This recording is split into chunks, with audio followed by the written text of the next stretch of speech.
Ahí comienza este resumen, este intento por acomodar un poquito la cuestión a las 2:34 de la tarde, mientras ustedes ya van pasando por nuestro canal de YouTube, van poniendo like, por supuesto, como siempre les decimos, también está todo el contenido ahí en el canal de YouTube de todo lo que venimos haciendo, así que también aprovechen, vayan ahí a los cortecitos, también le ponen like y comentan, que eso colabora mucho a que el Destape llegue a muchos más lugares. Bueno, obviamente el resumen va a tener de todo, pero vamos a estar hablando básicamente de cómo Milei está beneficiando al campo, el campo, la relación con Javier Milei. Algunas denuncias que se liga, obviamente, como no podía ser de otra manera, el presidente de los argentinos después de todas las barbaridades que dijo. Si se viene el paro de aceiteros, bueno, un poco de eso va este resumen del día de hoy, que comienza de esta manera con la baja de retenciones. Esa es la noticia que casi cuando nos estábamos despidiendo ayer conocimos de la mano de Adorni y del propio Toto Caputo, que dieron sorpresivamente una conferencia de prensa, y en este anuncio, como decíamos que por lo menos nosotros no esperábamos, se anuncia justamente la baja de las retenciones a los principales cultivos y su eliminación para las economías regionales que todavía tenían. El vocero presidencial Manuel Adorni, dale. Adorni, decíamos, lo anunció en conferencia de prensa, acompañado por el ministro de Economía, Luis Toto Caputo. El gobierno nacional tomó la decisión de bajar las retenciones al campo. De esta manera se va a reducir la alícuota para los principales cultivos y sus primeras transformaciones, y además, y no menos importante, se van a eliminar de manera permanente las retenciones para las economías regionales.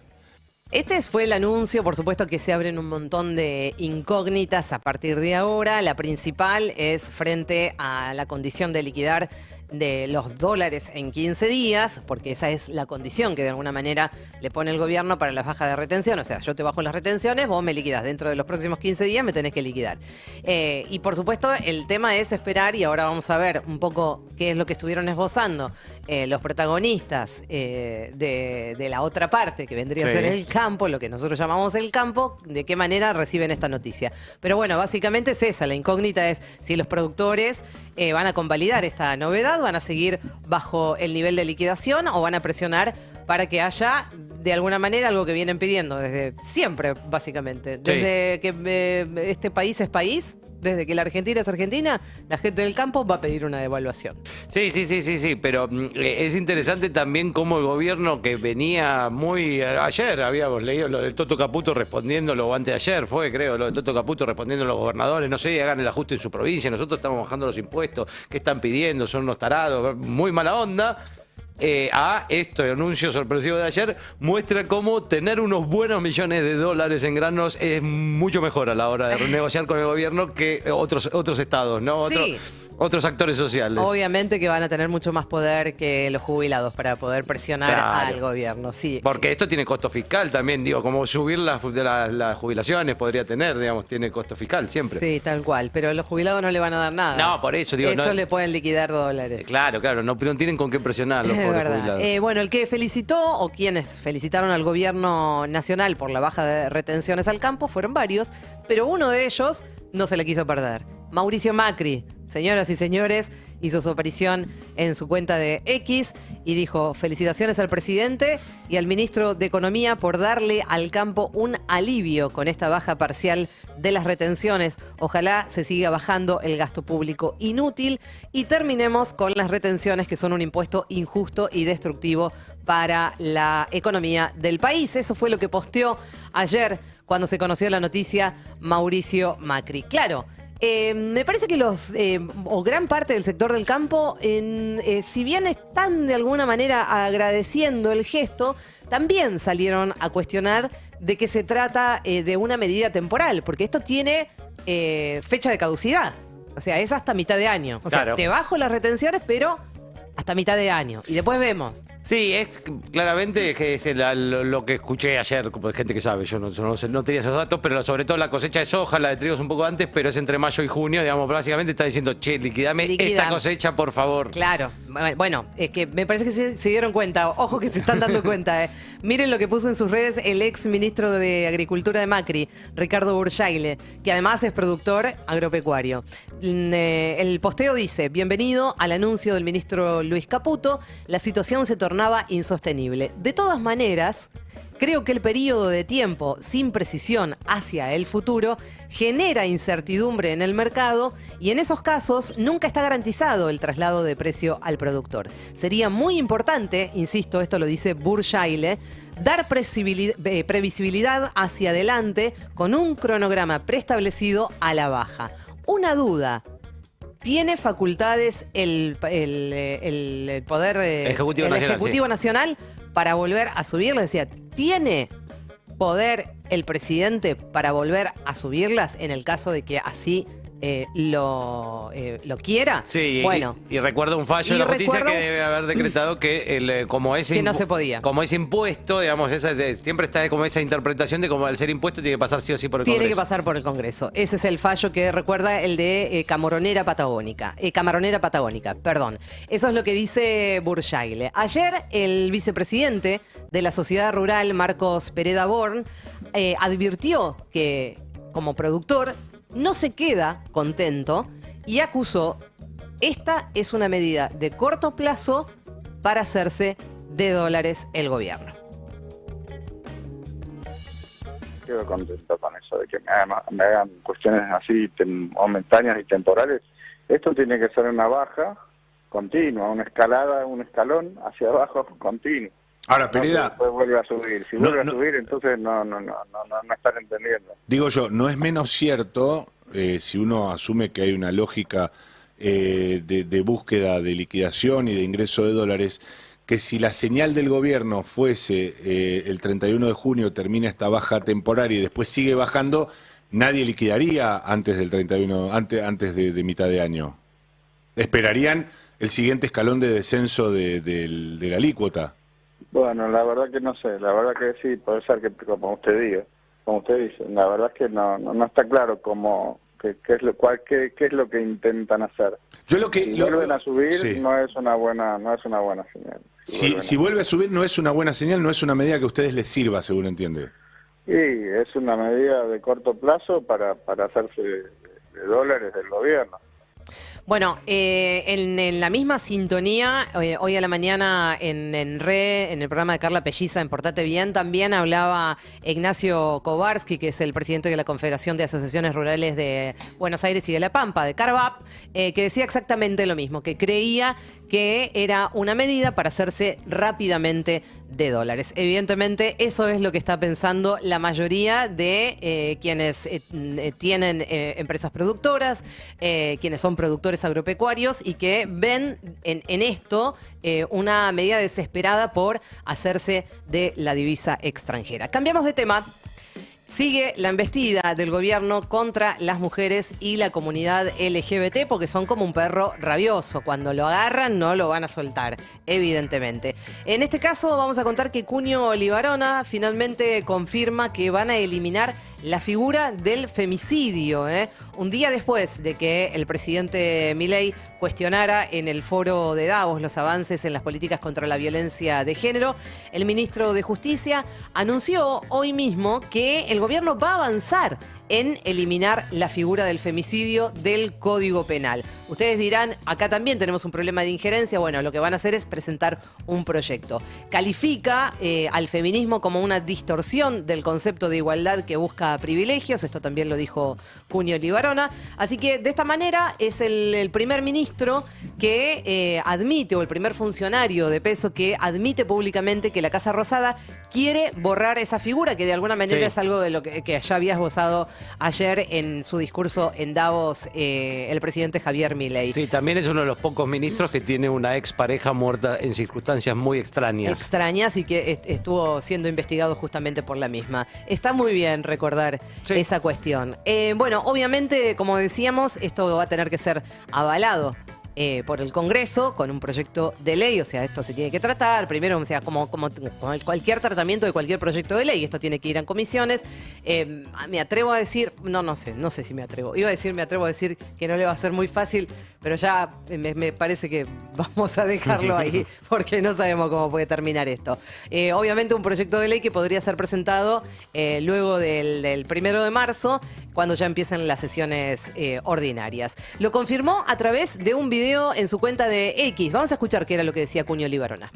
Tiene que haber paridad y respeto a todos. La Constitución no te dice otra cosa distinta, te dice a la mujer tal cosa, te dice vamos a respetar la igualdad ante la ley. La política tiene que ser igual para todos, basta de diferencias. Ante la ley tiene que haber paridad de hombre, mujer, o no, ¿vos creés que tiene que haber diferencias? Y más allá de esta duda que me generaba de decir, vamos a ver si tienen los números, lo cierto es que va a estar bueno, en todo caso, si se presenta este proyecto de ley, ver cómo los legisladores y las legisladoras, diputados, diputadas, senadores y senadoras argumentan a favor de este supuesto proyecto de ley que presentaría el Ejecutivo para eliminar esta figura de femicidio, que ellos además tienen un argumento que son penas diferenciadas, y esto ya salieron a explicar muchas veces que no es así. Así que bueno, habrá que ver de qué manera se las arreglan diputados y diputadas, senadores y senadoras para poder argumentar a favor de este supuesto proyecto de ley. Por otra parte, la Federación LGBT denunció penalmente a Macri. No son los únicos, pero vamos a primero contar que esta presentación judicial es por la incitación al odio, por amenazas, por intimidación pública, por incitación a la violencia colectiva y abuso de autoridad tras el discurso y las publicaciones que Milei hizo en sus redes sociales y en el foro de Davos. Por esto mismo, encendieron las alarmas, alertaron que esto constituye una amenaza potencial a la paz social y a la seguridad pública, y además vulneran los principios esenciales de nuestra democracia y derechos vigentes. Quiero decirles que no fue la única organización que presenta una denuncia. Hay otros actores que están haciendo lo mismo. Es el caso de el diputado Esteban Paulón, que hoy mismo también en su cuenta de Twitter publicó la presentación judicial que hizo y contó además que había denunciado al presidente Javier Milei. Dice: porque nuestras vidas importan y nuestras familias merecen respeto, porque el poder no debe usarse para sembrar odio, porque no vamos a retroceder ni un paso más. Decimos basta a los discursos que generan violencia. Fue lo que dijo el diputado Esteban Paulón. Y además quiero decir que el propio Gregorio Dalbón, que en algún momento, no sé si sigue siendo el abogado de Cristina, fue uno de los abogados de Cristina Fernández de Kirchner, también publicó hace un ratito en su cuenta de X que es otra denuncia más, segunda denuncia a Javier Milei, dice Gregorio Dalbón, por sus dichos aberrantes en relación a los homosexuales. Barbaridades como estas deben cesar. Además, la embestida contra el femicidio es un claro retroceso en materia de derechos adquiridos. Milei no conoce la igualdad ante la ley, no entiende nada, y ahí también publica todos los datos concernientes a esta denuncia, dónde fue el expediente, qué juzgado, etcétera, etcétera, etcétera, quiénes son los denunciantes y por qué motivos. Bueno, evidentemente va a haber yo creo que esto no va a quedar acá, va a haber seguramente muchas más presentaciones judiciales a propósito de las barbaridades que hemos escuchado en el día de ayer en el foro de Davos, pero también insistimos con lo que decía el colectivo LGBT, que los dichos, las amenazas también de Milei en las redes sociales también son un foco importante para que haya cada vez más presentaciones judiciales. Vamos a seguir con Milei, pero vamos a cambiar de tema, vamos a enfocarnos en el ajuste de esta era, de esta nueva era de Milei. Jubilados, pensionados y trabajadores formales o informales, beneficiarios de asistencia social, perdieron el año pasado 17% de los ingresos que percibieron del Estado en el 2023. Ahí publicamos en el Destape esta nota que justamente dice que se confirmó un ajuste del 17% en el gasto social en el primer año de Milei. 1 de cada 3 pesos que se redujo del gasto el año pasado se le recortó a esos programas sociales y a jubilados, y el resto en transferencias a las universidades nacionales, a programas de viviendas y también en subsidios a las tarifas de energía y de transporte. Básicamente esa es como la radiografía de dónde se hicieron los cortes, digamos, de dónde saca el gobierno este superávit fiscal. Bueno, en estos recortes. El ajuste a las universidades nacionales fue del 25% y de 3,1% en las prestaciones del PAMI. El recorte de las jubilaciones y las pensiones fue del 13%. Mirá, el sueño húmedo de Patricia Bullrich. Sí, Finalmente, mirá, después de justo. tanto tiempo, lo logró. No, sí, sigue. Ya lo había logrado antes. Ya lo había logrado también. Ahí está, 13%, qué numerito. No hay inversión en vivienda, claramente. El único programa que se escapó al ajuste fue el de la AUH, que subió 5 puntos, pero por supuesto que no compensa la caída en el resto. Pero hablando de la crisis de Milei, hablando del ajuste de Milei, vamos a contarles que la pobreza alcanzó el 61% de la población en la primera mitad del 2024. Y atención, que esto no es un informe de una consultora, no, es un informe de uno de los departamentos de Capital Humano. Es un informe elaborado por el Sistema de Información, Evaluación y Monitoreo de Programas Sociales. Esto depende de la cartera de Capital Humano. Y se determinó que al primer semestre del año la pobreza medida tanto por ingresos como por diferentes carencias, había llegado al 61% de la población. El índice, que depende de este Consejo Nacional de Coordinación de Políticas Sociales, que pertenece al ministerio, a la cartera que conduce Sandra Petovelo, incluye tanto la dimensión de los ingresos, pero también la dificultad, o sea, acá sí se evalúa todo esto, que es la dificultad del acceso a la vivienda, hábitat, servicios básicos, educación, empleo, protección social y salud. Es decir, una mirada multidimensional sobre las condiciones sociales, y esto es lo que finalmente termina arrojando este número. Bueno, nada, es vergonzoso. 61% de la población en la primera mitad del 2024 bajo la línea de pobreza. Cambiamos de tema ahora sí, vamos a ver qué va a pasar con los aceiteros. La pregunta es, ¿hay paro de aceiteros? Bueno, atención, que en Santa Fe el sindicato de obreros y empleados aceiteros de la seccional de San Lorenzo, una vez más, están avanzando con una nueva protesta en las puertas de la planta de Explora en Puerto General San Martín, y también están llevando adelante audiencias para encontrar soluciones producto de lo que ellos dicen son despidos arbitrarios y fuera de la ley de 4 trabajadores. Están amenazando con un inminente paro nacional, con lo que eso significa, por supuesto, paro nacional, si no obtienen respuesta. Queremos que alguien nos dé garantía, reclaman desde el gremio de aceiteros, entonces, que están amenazando con hacer un paro a nivel país. Bueno, hasta acá la información nacional, pero nos vamos a meter también en lo que pasa en el resto del mundo. Nos quedamos acá en el continente y, si estás de acuerdo, vamos a empezar en Colombia con una escalada violenta que hemos mencionado al pasar,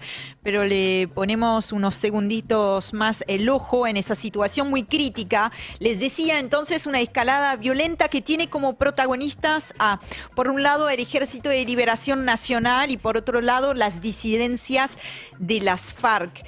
Los enfrentamientos entre esos grupos armados en la región del Catatumbo, que se encuentra en la frontera con Venezuela, dejaron ya decenas de muertos. Se habla de al menos 60 personas fallecidas y cerca de 40.000 desplazados, nada más que en la última semana.